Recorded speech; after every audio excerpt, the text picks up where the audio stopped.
जैसे Nazi salute है जो कि यूरोप में फासिस्ट सोच को झलकाता था, ये उससे इंस्पायर्ड कि क्या है कि जैसे गणवेश में जब रहते हैं, अदरवाइज तो हम ऐसा ही नमस्कार करते हैं यहाँ से हृदय से नहीं, पर जैसे संघ के लोग उससे मिलते हैं तो ऐसे करके मिलते हैं। नहीं, ऐसे नहीं मिलते हैं। जब संघ में क्योंकि संघ में गणवेश में दंड होता है ना, तो दंड के समय एक हाथ तो एंगेज रहता है। नहीं, पर जो कई सारे इंटरनेशनल स्कॉलर्स हैं जो कि संघ पे किताबें लिख चुके हैं, वो कहते हैं कि कई सारी जो सोच है, कई सारे जो लोग जो अर्थ, देखिए ऐसा है, संघ बहुत ही ओरिजिनल तरीके से बना। डॉक्टर जी का सोच जो था कि यहाँ अपने देश में अगर इतने आक्रमण हुए, हम लोग विदेशी रास्ता में रहे, तो उसका मूल कारण है हमारे यहाँ की अपनी जो लोगों की कमजोरी कुछ ना कुछ समाज में आई है, उसको स्थिर करना। इंटरनेशनल स्कॉलर जो कि संघ पे काम करते हैं वो आरोप लगाते हैं कि संघ के जो संस्थापक थे, जो कोर टीम थी, उसकी कई सारी जो वर्ल्ड व्यूज और बिलीफ्स हैं वो यूरोपियन नेशनलिस्ट और अल्ट्रा नेशनलिस्ट फासिस्ट इस सोच से उत्पन्न होती है।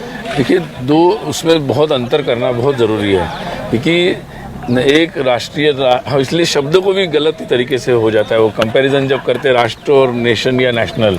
ये वहाँ नेशन का मतलब हुआ कि आप इस तरीके से अपने को इकट्ठा करो और फिर उस पावर को कैसे उपयोग करेंगे, ये महत्वपूर्ण प्रश्न है। जब हम हिंदुत्व की बात करते हैं तो ये है ही है, वर्ल्ड वेलफेयर के लिए ही है ये वसुधैव कुटुंबकम। तो इसकी एक ओरिजिनलिटी, यहाँ जितने भी चक्रवर्ती सम्राट बने उनका भी उद्देश्य वही था। तो आप कहेंगे केवल कोइंसिडेंस है कि ये नाजी सैल्यूट या किसी चीज़ से मेल खाता है? ये तो सिंपल है, गणवेश दंड होता है और इसलिए एक हाथ होता है, इसलिए ऐसा प्रणाम तो आड़ लगेगा ना, इसलिए ऐसा कर दिया, सिंपल है। ये तो सिंबॉलिक चीज़ें हैं मतलब। तो आप कहते हैं कि इसमें ज़्यादा तुल नहीं देनी चाहिए कि बिल्कुल नहीं, यूरोपियन जो फासिस्ट सोच थी उससे कोई कंपैरिजन ही नहीं हो सकता।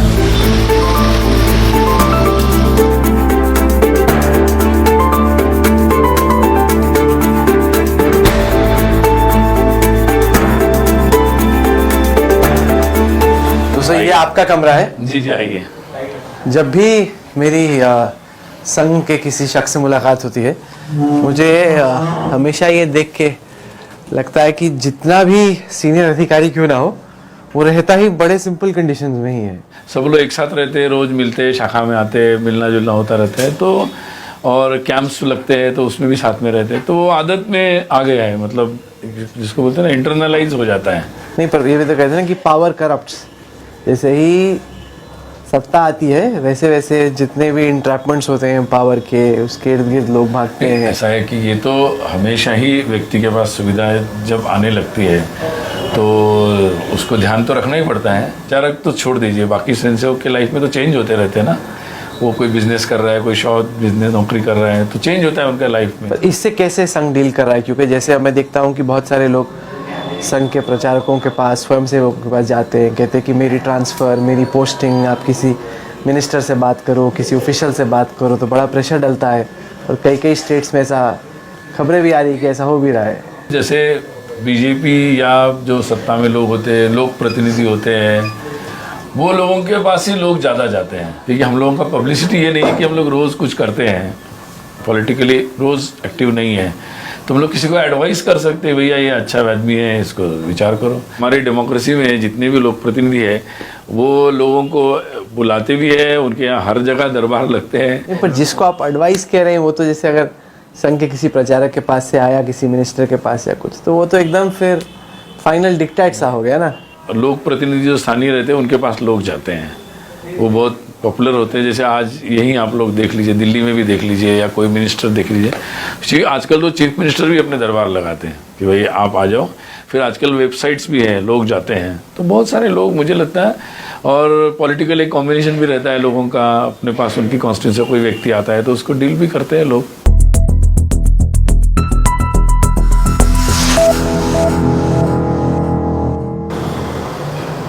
सुनील अंबेडकर जी, मैं जानना चाहता हूँ आपसे संघ के भविष्य के प्लान्स के बारे में। आपने अपनी किताब में उल्लेख किया है संघ के स्थापना के बारे में, संघ के वर्तमान के बारे में।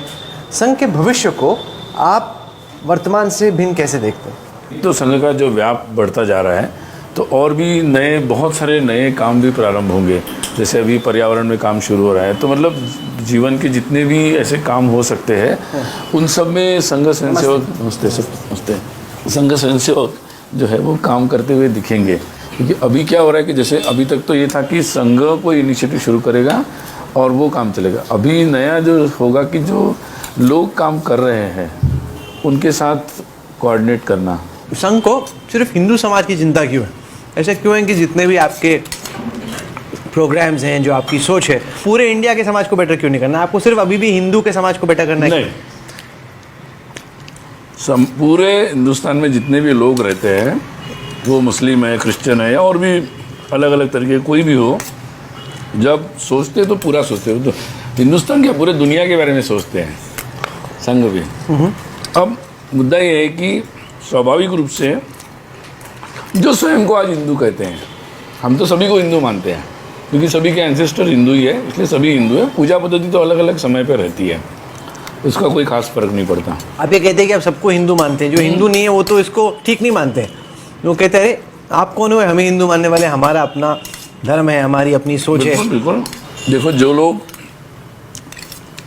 मेजॉरिटी माइनॉरिटी की पॉलिटिक्स कर रहे हैं उनको इससे भय होता है, क्योंकि सब दुनिया में लोग जान रहे हैं कि किसी भी मुस्लिम हो, क्रिश्चियन हो, वो अपनी अच्छे से यहाँ अपनी रिलीजियस प्रैक्टिस कर सकता है।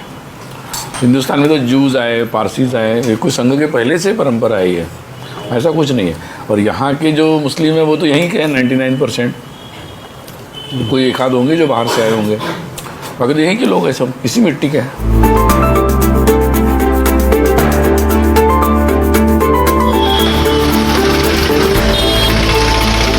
ये जन्म स्थान है डॉक्टर केशव बलिराम हेगडेवार का। एक तरीके से संघ की स्थापना इसी बेहद ऐतिहासिक घर में हुई। बिल्कुल, ये वही घर है जहाँ डॉक्टर जी खुद और उनके भाइयों के साथ रहते थे, और ये ऊपर का जो कमरा है इसी में संघ की पहली बैठक हुई थी। आप ही की किताब में मैं पढ़ रहा था कि राष्ट्रीय स्वयंसेवक संघ को बनाने में एक बड़ी जो सोच थी डॉक्टर हेगडेवार की, वो ये थी कि हिंदू समाज में जो कल्ट है, एक लार्जर देन लाइफ पर्सनैलिटी, उससे बड़ा नुकसान हो रहा है। उनको लग रहा था कि जो फ्रीडम फाइटर्स थे, जब वो जेल चले गए तो उनकी जो पूरी मूवमेंट एक तरीके से चरमरा जाती थी, इसलिए वो एक इंस्टीट्यूशन खड़ा करना चाहते थे। उनका ये था कि भाई समाज अपने आप में लीड ले, समाज के अंदर जो कमज़ोरी हो गई है या एकता की कमज़ोरी हो गई है, तो जो बिखराव है उसको ठीक करना चाहते थे वो, ताकि एक होकर पूरा समाज एक साथ चले। तो उनको लगा कि ये एक लाइफ टाइम का काम नहीं है, इसको एक, क्योंकि काफ़ी लंबा गैप हुआ है तो एक लंबा समय लगेगा। तो कहीं ना कहीं फिर संघ की स्थापना हुई कि कल्ट के खिलाफ एक बड़ा इंस्टीट्यूशन, एक बड़ी मूवमेंट तैयार की जाए, ताकि कोई भी एक जो आइडिया है, एक मूवमेंट है, वो किसी एक आदमी की पर्सनैलिटी के इर्द गिर्द आके खड़ा ना हो जाए। संघ किसी पर्सनैलिटी के या ऐसा विरोध में नहीं था, लेकिन समय समय पे की एक बात होती है, तो ये किसी के खिलाफ नहीं था, मतलब किसी इस व्यवस्था के खिलाफ, उस व्यवस्था के खिलाफ नहीं था। उनको जो पिन पॉइंट लगा कि समाज को केवल मतलब खुद भी इनिशिएटिव लेना चाहिए, खुद भी आगे आना चाहिए, आपके अंदर भी वो क्षमता है और आपकी भी जिम्मेदारी है। आज की जो बीजेपी है, आज के देश को देखकर लोग कहेंगे कि इस वक्त नरेंद्र मोदी का एक तरीके से कल्ट है, और अगर आपका ओरिजिनल आइडिया ये था कि कल्ट नहीं होना चाहिए, घूम फिर के आप उसी आइडिया पे आ गए जिसके खिलाफ में शुरुआत में संघ था। जहाँ तक संघ की बात है तो संघ में तो ऐसी कोई बात नहीं है, और जहाँ तक राजनीति की बात है तो हमारी एक डेमोक्रेटिक सेटअप है। हमारी हर पार्टी का अपना एक नेता होता है, एक का प्रधानमंत्री होता है, और उसकी वहाँ पर वो निश्चित रूप से केंद्र में होता है, तो उसकी अपने नेता के बारे में लोग सोचते हैं, उसको देखकर लोग देखते हैं कि भाई कैसे किस तरह से उस गवर्नमेंट काम करेगी, तो एक 5-5 साल के लोग उसको देते हैं। अगर कुछ लोग कहें कि आज की तारीख में नरेंद्र मोदी जी संघ से बड़े हो गए हैं, तो वो अपने आप में देश के प्रधानमंत्री हैं। कौन बड़ा है, मोदी जी की संघ?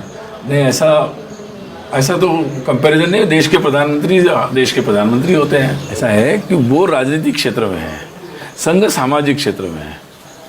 मुझे लगता है ये इस फ्रेमवर्क में ऐसा कंपैरिजन ही ठीक नहीं है। मतलब संघ से लोग अपने अंदर गुण सीखते हैं, संघ से प्रेरित होते हैं कि देश के लिए कुछ सेवा करें, देश के लिए कुछ काम करें और अच्छे तरीके से करें। लेकिन जब वो शासन में जाते हैं तो शासन का अपना एक तंत्र है, उसकी व्यवस्था है, उसके कायदे कानून हैं, तो उस पद्धति से वो काम करते हैं उसमें, और उनको इलेक्शन में भी जाना होता है। वो पूरी जनता से उनका सीधे तौर पर लोकतांत्रिक जो हमारा सेटअप है उसमें उनकी जिम्मेदारी होती है। अम्बेडकर जी, संघ को लेकर एक और जो सवाल खड़ा होता है वो ये कि आपकी जो हाईएस्ट डिसीजन मेकिंग बॉडी है, जो मतलब आपके सहकार्यवाह वगैरह हैं, वो सारे के सारे अपर कास्ट, लार्जली ब्राह्मणिकल हैं, संघ बोलता है कि सारा समाज एक है, कोई जात नहीं है, ये वो, लेकिन देखा जाए तो अभी भी जो चार्ज लगता था कि ये नागपुर के अपर क्लास ब्राह्मण्स का एक क्लब है, जहाँ तक कम से कम आपकी एपेक्स डिसीजन मेकिंग बॉडी है, वहाँ पर तो लगता है कि डिसीजन मेकर्स अभी भी सारे हाई कास्ट के ही हैं, मतलब सारे के सारे ऊंची जातियों से ही आते हैं। संघ के देखिए, संघ का ऐसा है, संघ ऑर्गेनिक तरीके से काम कर रहा है। जैसे संघ शुरू हुआ तो निश्चित रूप से, क्योंकि उस समय सामाजिक जीवन में, शिक्षा में वही लोग थे। संघ में नहीं, जो भी सार्वजनिक काम शुरू है वो शुरू तो आप 25 में हुए थे, 1925 में, हाँ। ऑलमोस्ट 100 साल हो गए। अभी आप देख सकते हैं कि नीचे बहुत सारे, जितने भी आप प्रांत क्षेत्र स्तर तक आइए, बहुत सारे लोग अलग अलग समाज के सब, क्योंकि संघ का इतना विस्तार अन्यथा होता ही नहीं अगर सारे लोग नहीं आते तो। और आपके हिसाब से सुनील अंबेडकर जी, कितना वक्त और लगेगा कि संघ का सरसंघ चालक कोई ऐसा शख्स हो जो कि नागपुर का ब्राह्मण या फिर ठाकुर ना हो? संघ में जिस तरीके से, मतलब संघ एक, जैसे आजकल सार्वजनिक जीवन में राजनीतिक दल एक तुरंत फटाफट रिप्रेजेंटेशंस की प्रक्रिया को अपनाते हैं, उसके भी क्या क्या परिणाम होते हैं सब लोग देखते हैं। संघ थोड़ा स्लो जरूर चलता है। डॉक्टर अंबेडकर जी ने भी कहा था कि संघ की प्रक्रिया अच्छी है, जो बिल्कुल समाज में संघ के अंदर कोई जाति की लिस्ट नहीं, कोई ऐसी व्यवस्था नहीं, तो ये बहुत अच्छी व्यवस्था है। और उन्होंने स्वयं अनुभव किया था, गांधी जी ने और अंबेडकर जी ने। उन्होंने भी कहा था कि थोड़ी प्रक्रिया स्लो है। हम मानते हैं कि ये प्रक्रिया शायद आपको लग रही होगी, या मानते हैं कि समाज में, क्योंकि ये समय लग रहा हो, लेकिन नेचुरल तरीके से मुझे लगता है कि जो भी जुड़ते चले जा रहे हैं समाज में, एक अभिसरण बहुत अच्छे से हो रहा है। यही वो कमरा है जहां पर संघ की पहली मीटिंग हुई थी 1925 में हुई थी डॉक्टर जी ने, और ये यहाँ सूची भी है जो लोग उस पहली बैठक में उपस्थित थे। पर थे तो ओरिजिनली कांग्रेस ही, पहले हाँ, तो कांग्रेस में ही थे। हाँ, कांग्रेस में थे, रिवॉल्यूशनरी में भी थे, अनुशीलन समिति तक पहुंचे थे, और भी कई प्रकार के जितने भी काम चलते थे यहाँ पर स्थानीय रूप में, उन सभी कामों से उनका संबंध था डॉक्टर जी का।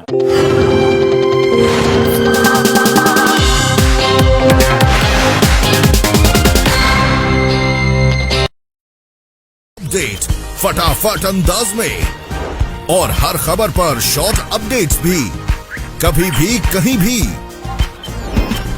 देखें 4 टीवी न्यूज चैनल्स लाइव बस एक स्वाइप में। पढ़ें न्यूज बिना डेटा कनेक्शन के भी, और करें अपनी खबरें पर्सनलाइज्ड अपने अनुसार। आज ही डाउनलोड करें आज तक मोबाइल ऐप, जो है पहले से और भी लाइटर और फास्टर, देश का नंबर 1 हिंदी न्यूज ऐप। दोस्तों, आ रहा है साहित्य आज तक। 1 से 3 नवंबर IGNCA यानी कि Indira Gandhi national centre for arts, new Delhi. जाने माने कलाकारों और लेखकों से होगी आपकी गुफ्तगू। आइएगा जरूर, हमें आपका इंतजार रहेगा। मुफ्त रजिस्टर करने के लिए लॉग ऑन करें www.aajtak.in/sahitya या फिर 8512007007 पर मिस्ड कॉल दें। सिर्फ देखो नहीं, खेलो भी। बनाओ अपनी टीम, खेलो अपना खेल। लॉग ऑन कीजिए aajtak11.in पर। Shami's perfect Yorker की, मनदीप की मैजिकल बाउंड्री इसकी, एंड्रू टाई की हर विकेट की, and Vikrant's perfect match analysis. सिर्फ आज तक मोबाइल ऐप पर। Download the app now. आज तक such a tale. चचा, माथा ना करो भारी, एग्जाम में जीती या हारी, जांचो बचवा की तैयारी, देखो दी लल्लन टॉप क्विज शो। शनिवार रात 9 बजे और रविवार सुबह 11 बजे और रात 8 बजे, सिर्फ तेज पर। वही वीडियो देखो जो आए बिना ब्रेक के, बिना ब्रेक वाला वीडियो बोले सबसे हार्ड। अभी डाउनलोड करें तक ऐप, देख बिना ब्रेक। रुक रुक के ना देख, रुक रुक के ना देख, रुक रुक के ना देख, रुक रुक के ना देख, रुक रुक के। अभी डाउनलोड करें तक ऐप, देख बिना ब्रेक। कहानियां तो बहुत पढ़ी होंगी आपने।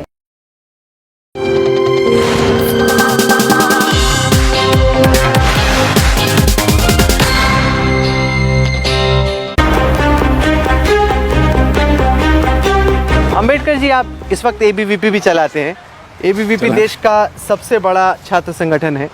ये आपका कॉलेज है, ये साइंस कॉलेज? BSc MSc इसी में किया हूँ। अच्छा, नागपुर 85 to 90। इस वक्त मैं देख रहा हूँ कि ABVP का बहुत जोर है कि जो करिकुलम है कॉलेजेस में, जी, उसको चेंज किया जाए। कुछ लोग कहेंगे कि आप हिंदुआइजेशन या आरएसएसाइजेशन ऑफ एजुकेशन की तरफ आप लोग कोशिश कर रहे हैं, उस पर आप लोग धक्का लगा रहे हैं। जो विद्यार्थियों को जीवन में काम आए ऐसी शिक्षा में बदलाव की ज़रूरत है, पहली बात। दूसरा, जहाँ तक देश के बारे में वो जानना चाहते हैं, अगर देश के, जैसे आप लोग कभी कभी देखते हैं कि सबसे बहुत बढ़िया अभी इंस्टीट्यूट के ही है। अच्छा, बहुत बढ़िया। ये सब आप ही के एबीवीपी वाले हैं? सारे के सारे? सारे, हाँ। कितने मेंबर्स होंगे इस कॉलेज में एबीवीपी के? इसमें लगभग 400 से ऊपर मेंबर्स इस कॉलेज के अंदर। आपने वैसे काफ़ी घोड़े खोल रखे थे कि जेएनयू में किसी तरीके से जीत हो जाए, लेकिन अभी भी खड़ा हुआ है लास्ट वॉल ऑफ कम्युनिज्म। लेकिन होगा, जेएनयू में भी चेंज होगा, बहुत जल्दी हर चेंज बार तो होगा। हार जाते हो आप लोग वहाँ जाके? नहीं, वहाँ पहले भी जीते भी हैं।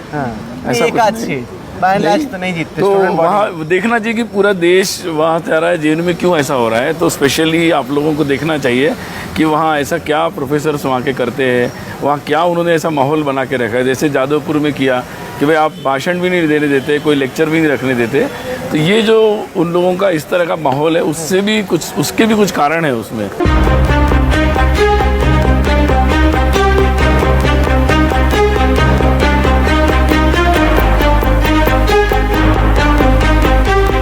सर, एक चीज़ जो मैं आपसे जानना चाह रहा था जी, ये था कि बार बार संघ के लोग, संघ की सोच से जुड़े लोग कहते हैं कि हिंदू समाज खतरे में, हिंदू समाज खतरे में। जानना चाहता हूँ कि जब ऐसे टाइम पे संघ का इतना वर्चस्व है, एक प्रचारक प्रधानमंत्री है, स्वयंसेवक तमाम भरे हुए हैं कैबिनेट में, ऊपर से लेके राष्ट्रपति से लेके नीचे तक, तो हिंदू समाज कहाँ खतरे में है? ये ऐसा जो एक विक्टिम प्रोसिक्यूशन कॉम्प्लेक्स है, उसको क्यों प्रोपोगेट करता है सर? संघ, हिंदू समाज खतरे में ऐसा कोई स्लोगन संघ का नहीं है, ऐसा कुछ भी ऐसा नहीं है। हिंदू समाज को मजबूत होने की ज़रूरत है और अपनी जो कमियां हैं उसको दूर करने के लिए संगठित होने की ज़रूरत है। देश की सुरक्षा के साथ निश्चित रूप से जो खतरा होता है, कभी आतंकवाद है, कभी नक्सलवाद है, तो उसमें देश के सभी लोगों को खड़े होने की ज़रूरत है। संघ ऐसा कभी नहीं बोलता ये खतरे में, विक्टिम मूड पे संघ काम नहीं करता। नहीं, क्योंकि जो चर्चा होती है उसमें लगता है ना, जैसे यहाँ पे आसाम में बहुत सारे माइनॉरिटीज आ रहे हैं, बांग्लादेशी आ रहे हैं, ये आ रहे हैं, वो आ रहे हैं, लेकिन जब जाके एनआरसी की रिपोर्ट आती है तो उसमें लिखता है कि 19 लाख ही लोग हैं, तो वो जो पूरा कैंपेन था वो ध्वस्त हो जाता है।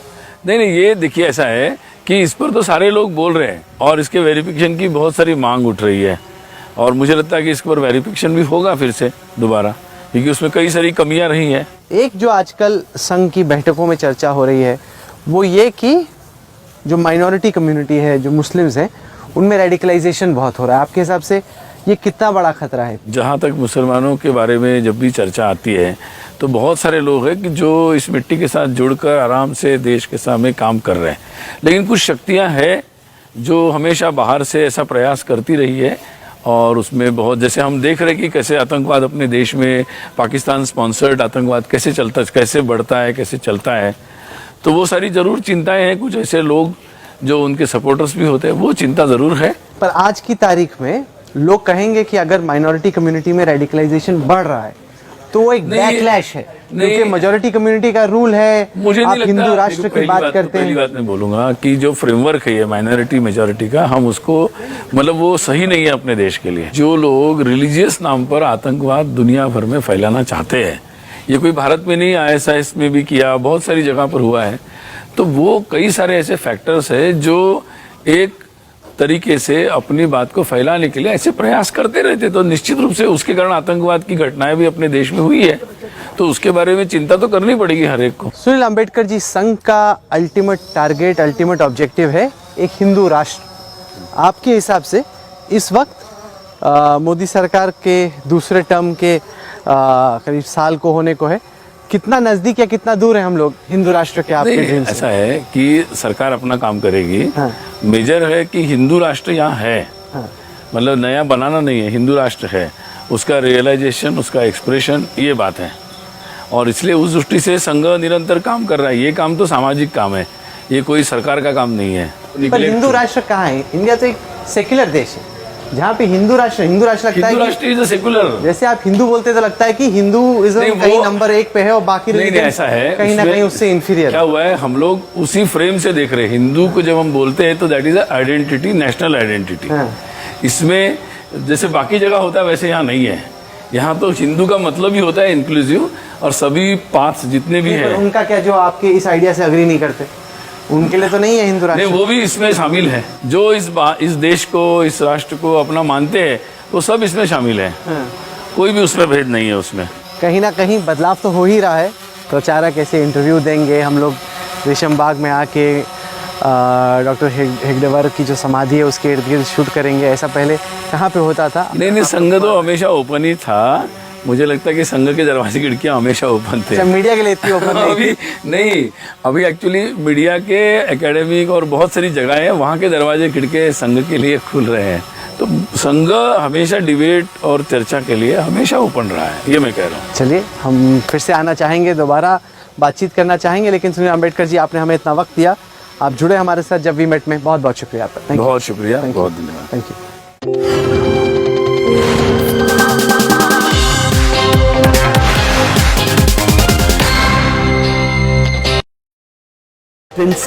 /साहित्य या फिर 8512007007 पर मिस्ड कॉल दें।